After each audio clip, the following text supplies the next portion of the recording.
Okay, tuturo ko ngayon yung hiragana.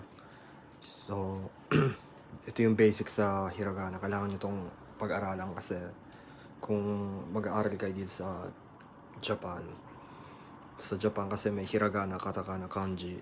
Ayun yung tatlong nila.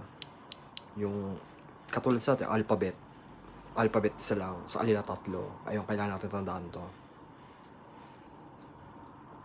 Sumula tayo sa A, I, U, E, O. Sabihin nito, A. Itong una, A. Ganito yung pagsulat, may number ditong 1, 2, 3. Ayun yung pagsulat la. A.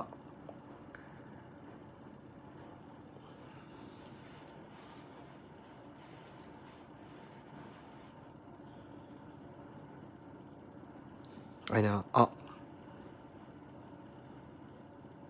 Ito naman, I.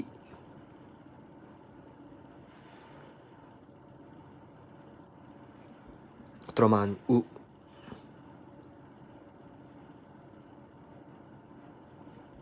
E.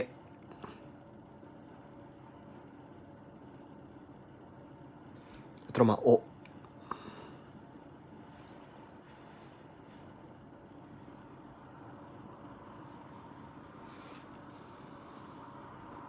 Ito A, I, U, E, O. A, I, U, E, O. Ito, tandaan nyo lang to. Ito yung A, I, U, E, O.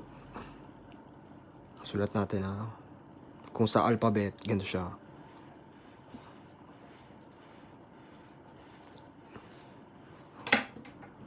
Wait.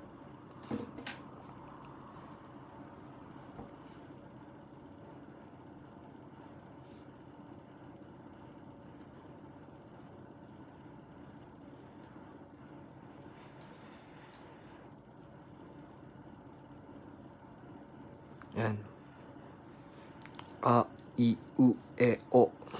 Ito yung parang katulad din sa atin. Ito yung sa kanila.